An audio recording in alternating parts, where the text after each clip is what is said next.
Muldrotha the Gravetide. For 6 mana, you get an elemental creature. During each of your turns, you may play up to 1 permanent card of each permanent type from your graveyard. This, in my opinion, is one of the coolest cards that was printed, especially in Dominaria. It's one of my favorite color combinations of black, green, blue. And yeah, Recursion is just so much fun. It usually has a lot of support printed for it. It's a very old and very common playstyle that is speaks to the origins of Magic. This is a card that I'm especially to see rotate because of the introduction of Brawl, which is going to be Standard's version of Commander, a best of one format. And this would be the perfect card to play in said format. So maybe if we end up with a historic Brawl, which we probably will, which would be cards rotating out of the format as well as introduced into the game, this would be great to play there. Nexus of Fate. For 7 mana at instant speed, take an extra turn after this one. If Nexus of Fate would be put into a graveyard from anywhere, reveal Nexus of Fate and shuffle it into its owner's library. This is a card that very famously broke the game and ended up being banned in online format because it so often led to 20-minute turns, which were no fun whatsoever to be on the receiving side of. This, in combination with Wilderness Reclamation and Search for Canta, made a combo deck that was very easy to pull off. A lot of people have the opinion that this card's printing was particularly a mistake because of the instant speed. It's very easy to abuse, especially in larger formats with the access to all sorts of crazy mana acceleration combos. This sort of effect is typically seen at sorcery, and it is usually a one-time effect.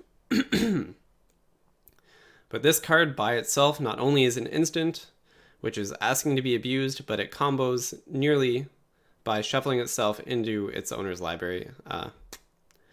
It had everything going for it to be abused, and was it ever abused? One of the most painful cards you could possibly play against, just led to pure monotony, and glad to see it go. Nikobolas the Ravager. For 4 mana, a 4/4 with flying. When it enters the battlefield, each opponent discards a card, and then you can spend 7 mana to transform him into a Plainswalker version of the card. The Plainswalker comes with your very typical 3-set abilities of destroying a permanent, drawing something, and emblem that basically wins the game. Although Nikobolas has fallen out of favor, it is still a very powerful and very efficient card. It's mostly included here just because of flavor. This is one of the most popular cards that was printed in M19 and skyrocketed in price, and will probably remain to be a very expensive card, especially with its popularity in Commander formats. I always thought this was very cool. The blue-black-red is a really fun color combination to play, and yeah, cool dragon. Who doesn't love a cool dragon? Blocker Worm. For 7 mana, you get a 7/7 trample that gains you 7 life, and when it dies, you draw a card. This card saw fringe playability. It was mostly used in, sometimes as a sideboard card in green go big decks that needed a way to survive through red burn, which is hugely popular. The fact that it draws you a card is really nice. It means you're not losing card advantage when your opponent kills it off. And just a nice general save the game card for green. They need a way to come back when they're playing solely for big creatures, especially when red burn is so huge in the format. Primal Amulet. For 4 mana, it's an artifact that says instant and sorceries you cast cost 1 less to cast. Whenever you cast an instant or sorcery spell, put a charge counter on Primal Amulet. Then if there are 4 or more charge counters on it, you may remove those counters and transform it. The transformed side is a legendary land that taps your mana, and if you spend that mana on an instant or sorcery, you can copy its effect. This is a kind of cool card that saw limited playability. There definitely were combo decks with this that could lead to some pretty serious wins. They were generally a little bit slow and not quite effective enough to be in the top tier of competitive decks. This is just a card that I think people really enjoyed playing. Being a self-contained combo card, you managed to get this to flip pretty easily just by casting a lot of cantrips, and then pull the whatever card you need to abuse it, and go off from there. Fun card to play, wasn't too powerful, but definitely a favorite of many. The Ravenous Chupacabra, a 4-mana 2/2 creature that says when enters the battlefield, destroy target creature and opponent controls. This is an incredibly efficient removal spell, just being a 2/2 creature with this ability attached to it. It's been on top of the meta for a long time. It's always a good inclusion in a strongly black deck. And this ability being attached to a permanent actually has a lot of effects that aren't immediately apparent. The way that permanents work is that if they're destroyed, their ability will always resolve, as long as it's on the stack. And so kill effects that could normally be prevented by things like negates or removing their source do not actually work against Chupacabra. There are a few interesting interactions that were never very popular, or were never very apparent in standard format. But when you have things like the Eldrazi, for example, that have protection from colored spells, that actually does not prevent them from dying to a Chupacabra, unless, of course, they have Indestructible. Because there's a loophole where the ability of a permanent does not count as a colored spell, because it has left your hand, is on the battlefield, and then the trigger happens. So there are a few loopholes this card works around that may not be apparent to newer Magic players. Reassembling Skeleton, a 2-mana 1/1 that lets you spend 2 mana to return the skeleton from your graveyard to the battlefield tapped. This, at first glance, seems like a pretty weak card. Its advantage is mostly in the efficiency of recasting it. 2 mana is pretty manageable for what the card does, and it becomes really powerful in aristocrat style of decks that need a sacrifice outlet that you can guarantee to keep recurring back and back onto the battlefield. There are other ways to make sacrifice-oriented strategies work by creating tokens en masse, but none of those strategies are nearly as good as just having the guaranteed 2-mana resurrection. This is more of an enabling card. It's not very powerful by itself, but definitely a cool card. And Reassembling Skeletons has had quite a few printings, actually. It's a very old effect, so it's pretty cool to see it around. Rekindling Phoenix. For 4 mana, you get a 4/3 flyer that says when the Phoenix dies, create a 0/1 elemental creature token with, at the beginning of your upkeep, sacrifice this creature and return target card named Rekindling Phoenix from your graveyard to the battlefield. It gains haste till the end of turn. This is a extremely efficient card, just the 4/3 stats alone on a flyer. The fact that it resurrects itself means that opponents have to spend multiple resources to kill it off. Very powerful card, saw a ton of play. We kind of reached a point in Standard where there was a critical mass of difficult to kill creatures, especially in red and green. And it allowed people to have resilient enough decks that they were able to combat some of the more powerful control decks. We had a lot of powerful cards in the meta for what Standard usually represents, and this is definitely one of them. Resplendent Angel. For 3 mana, you have a 3/3 flyer that says, at the beginning of your end step, if you gain 5 or more life this turn, create a 4/4 white angel creature token with flying and vigilance. You can spend 6 mana until the end of turn to give Resplendent Angel +2/+2 and lifelink. This is another very efficient flyer. 3 mana for a 3/3 is great. And with the amount of life gain matters and life gain enablers in Standard for that time, getting 5 life was actually not very difficult to do. And now with M20, we've actually seen even more printings that allow this card to succeed very easily. There's a 2 mana 1/4 cleric that says when you play an angel, you gain 4 life. If you have the 1 mana a Johnny's Welcome, then the turn this comes down, you can actually create a 4/4 angel. This is a card that is more powerful now than it's ever been, and the angel tribe actually is really sick and really powerful to play. If you have the cards, man, just throw them down. Play this deck before it goes away because it's very powerful and it's very fun. Sarkhan's Unsealing. For 4 mana, you have an enchantment that says whenever you cast a creature spell with power 4, 5, or 6, Sarkhan's Unsealing deals 4 damage to any target. Whenever you cast a creature spell with power 7 or greater, Sarkhan's Unsealing deals 4 damage to each opponent and each creature and Plainswalker they control. This card is a favorite of mine, one of my personal picks. We definitely saw a critical mass of creatures that could trigger the greater effect of this card. In Dominaria, you had super efficient 5 mana 10/10s. You had Ghalta, which was very easy to discount. You had the Raging Mammoth, 6 mana 8/8 that triggered this ability. And the power of having a direct damage and a board clear tied to your creatures in a green-red aggro strategy is very powerful. I definitely think that this card was a bit underutilized. It was a little bit weak because enchantment removal was so popular simply for removing things like Search for Canta. There were a lot of answers to it in the format, but if it ever stayed and resolved once or twice, it's a super powerful effect and can definitely win games. Scape Shift. For 4 mana, it's a sorcery, lets you sacrifice any number of lands, search your library for up to that many land cards, put them onto the battlefield tapped, and then shuffle your library. This card, as many of you probably know, is one of the core components of the Field of the Dead land archetypes that just fills the boards with zombies for playing unique lands. It has synergy with Crucible of Worlds because those lands you sacrificed can be replayed from your graveyard. And this deck is definitely on top. It's one of the best decks in format right now for the short time that it remains a thing.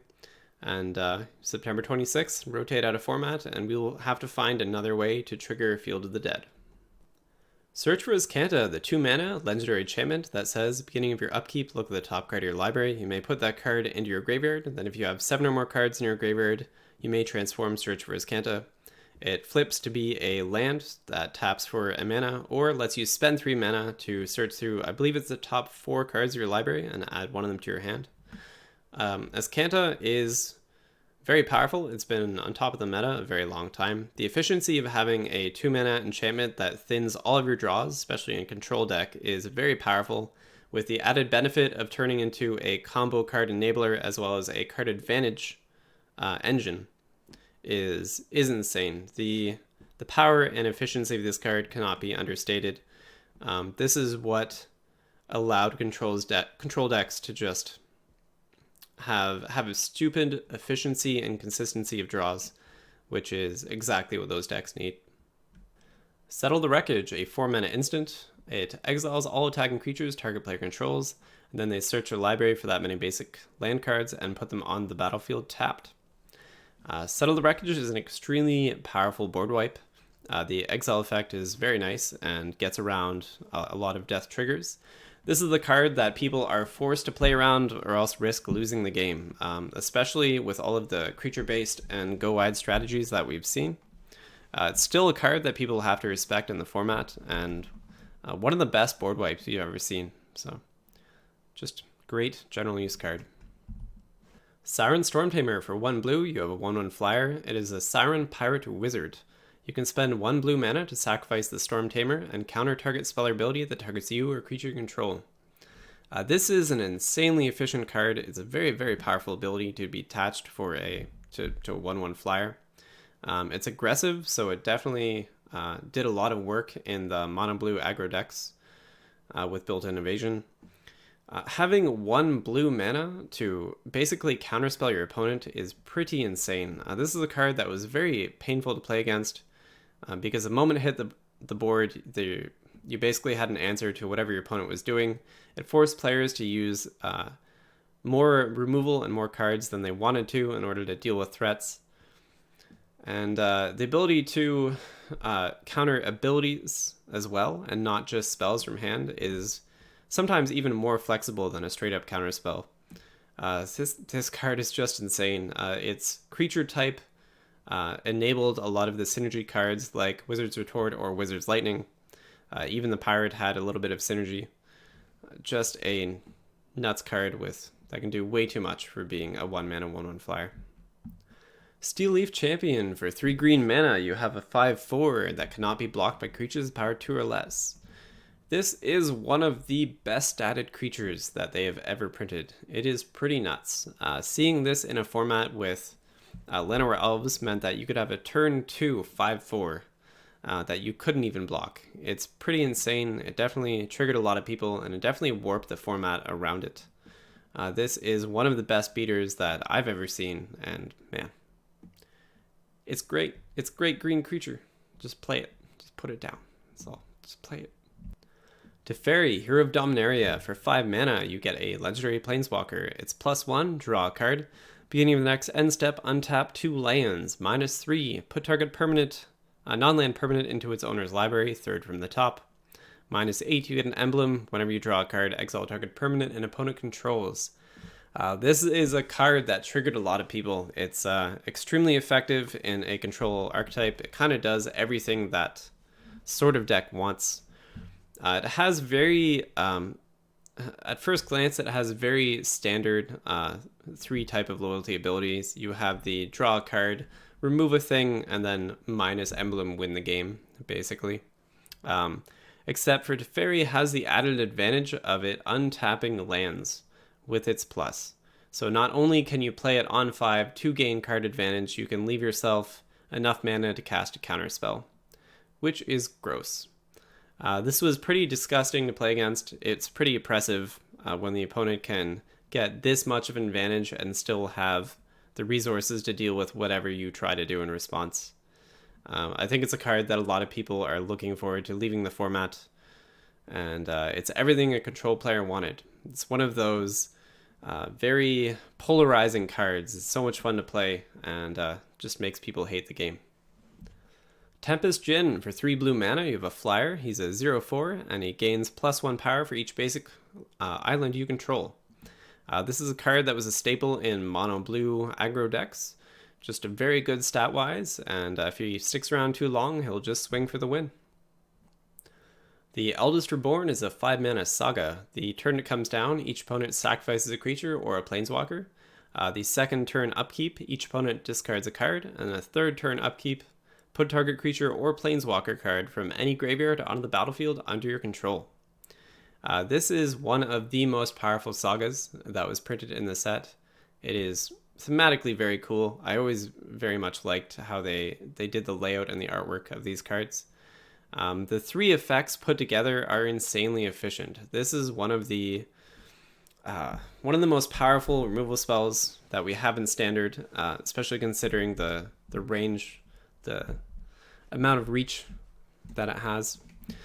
When you reach this point in the game, forcing an opponent to discard a card will very often hit one of their key tools. They'll have just a couple cards, typically left in hand.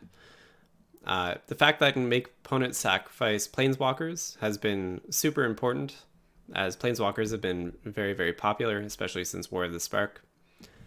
The sacrifice effect is important because it gets around indestructible creatures. If you're forced to sacrifice, a creature with basically any kind of protection will still die. And the resurrection effect from any graveyard that can also hit planeswalkers is insane. It is very common that you will pull something powerful and relevant the turn that effect triggers from your opponent's graveyard, if not your own. This is a great card, and this card to me highlights why black is such an excellent color and just great to play. Definitely a favorite. The Immortal Sun. For 6 mana, you have a legendary artifact. Players can't activate Planeswalker's loyalty abilities. At the beginning of your draw step, draw an additional card. Spells you control cost 1 less to cast, and creatures you control get +1/+1. This is a card with a whole lot of text. It counts as Plainswalker hate, which is definitely a huge bonus to the card. It's something that we can never get enough of in the format. The disparity in power level between a lot of the better Planeswalkers and the typical cards in the game is so insane. just about any time if Plainswalker is left on the board, it will gain such a massive advantage over time that it just feels really bad to not have answers to it in the format. This card is doing a lot of things. It's very generally useful. It didn't see a huge amount of play, mostly because of the 6 mana cost. By this point in the game, your opponent has either made progress towards winning or losing, and very often a 6 mana effect is not enough to drive the game in one direction or another. That being said, it is powerful. It has seen a home. Just a little bit slow to be a Plainswalker counter. The Ejector, a 5 mana saga. The first turn it's played, return target instant card from your graveyard to your hand. Beginning of your second upkeep, return target sorcery card from your graveyard to your hand. And on the third upkeep, till the end of turn, whenever you cast an instant or sorcery spell, you may copy it, and you may choose new targets for that copy. This is a very cool saga. This is a card that enables a lot of really neat combo effects. Saw a lot more play in Izzet, in blue-red.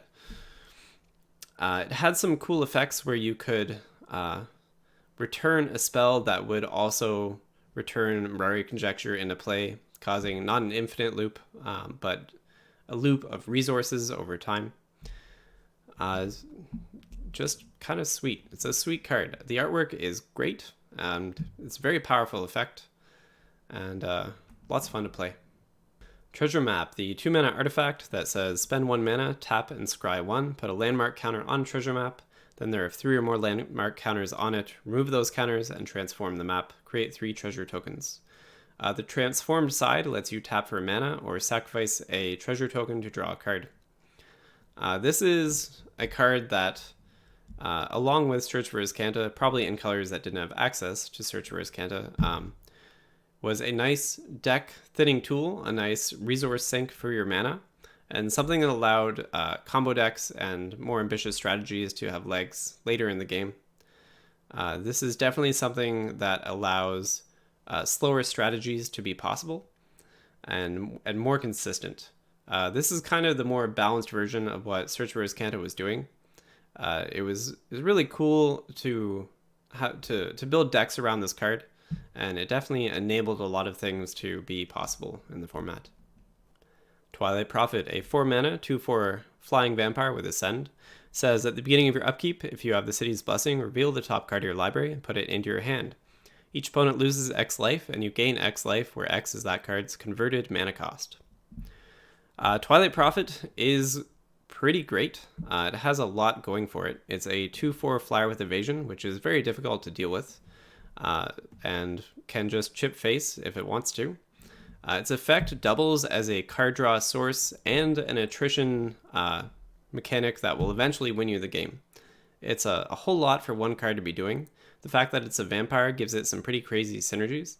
And after M20, we saw the printing of the new Siren, who is, yes, the Siren Vampire Lord. And that card absolutely wants powerful vampires in the format to pair with it synergistically. This is one of the better vampires that we got out of the set. The amount that it does for just being one card is pretty insane, and a lot of fun to use. Vanquisher's Banner, a 5 mana artifact. As it enters the battlefield, you choose a creature type. Creatures you control of the chosen type get +1/+1. Whenever you cast a creature spell of the chosen type, draw a card. This is just a great general use tribal synergy card. It has the +1/+1 effect to buff your board, allow you to go wide, and draws you cards. It has no color restrictions. It fits in any tribe, and it's exactly what you want in those sort of creature synergy decks. Vivian Reed for 5 mana. You get a Plainswalker with a +1 ability. Look at the top 4 cards of your library. You may reveal a creature or land card from among them. Put it into your hand and the rest on the bottom of your library in a random order. -3, destroy target artifact, enchantment, or creature with flying. -8, you get an emblem with creatures you control. Get +2/+2 and have vigilance, trample, and indestructible. This is a Plainswalker with fairly typical abilities of the +1 card advantage, -3 kill a thing, and -8 win the game. Not an archetype that I'm a huge fan of being printed so often. It kind of lacks the nuance and colorful, like thematic color that I would want from a Plainswalker. However, this is green, and what green sorely lacks is a source of card advantage, the ability to deal with control style players, being able to handle artifacts and enchantments,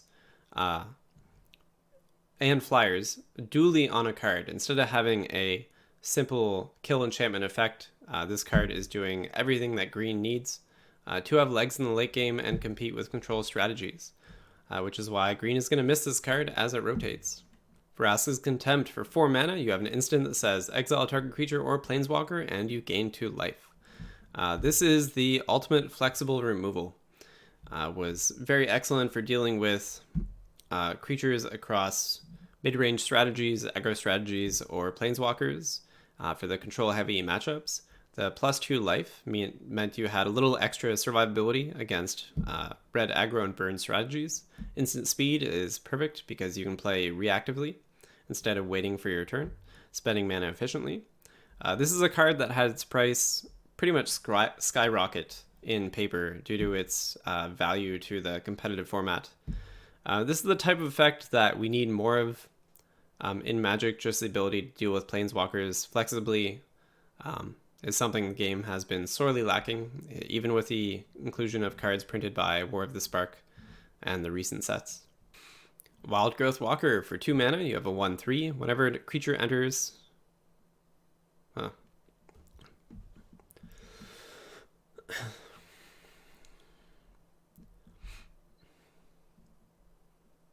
Wildgrowth Walker. For 2 mana, you have a 1/3 that says whenever a creature you control explores, put a +1 counter on Wildgrowth Walker, and you gain 3 life. This card was perfect for shutting down red aggro strategies. It worked very nicely when we had a critical mass of Explorer in the game. It fit the curve perfectly with Jadelight Ranger and Treefolk Branchwalker coming down.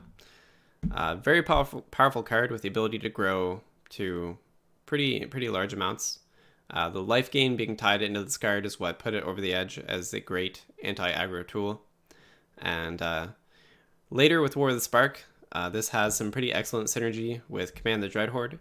It's going to be difficult to make that card work when you don't have that kind of life gain to come back into the field.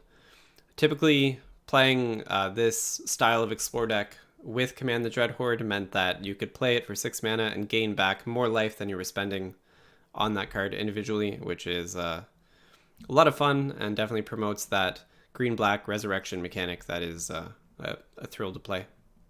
Wizard's Lightning. For 3 mana at instant speed, you deal 3 damage to any target, and the spell's cost is reduced by 2 to cast if you control a wizard. And this was not a difficult feat to accomplish. There were some very competitive wizards printed that allowed this to succeed in mono red and Izzet aggro. We've reached a place in the format where there's a critical mass of deal damage effects that let go face strategies really shine alongside a copious amount of card draw. And I think it's an era that most people will be happy to leave behind us.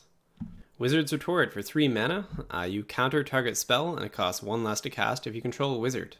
There are great wizards that blue wants to play in the format. 2 blue for a counter spell is extremely powerful. It allows you to impact the game early enough and keep your opponent from ever gaining a foothold on board when you can chain into multiple counter spells. And blue loves this card. Everyone but blue hates playing against it. Sulfurian Void. It's a land that scries when it enters the battlefield and taps for colorless mana. This is a personal favorite of mine. It's not a pick that was ever super competitive. Just simply having the ability to scry attached to a land and add a low rarity, I think is really nice. It's a card that was excellent to play in limited format. And something I'd love to see in Magic if they just printed this effect alongside basic untapped lands. It would be so awesome if every color got a tap for 1 mana scry land that did not tap coming into the battlefield. It would not break the game. It would not be insane by any means. It would just add more consistency and lower the RNG mechanics of the game, which so often lead to land screw and land flood, which is a big negative to playing Magic. Something that definitely gets grating over time.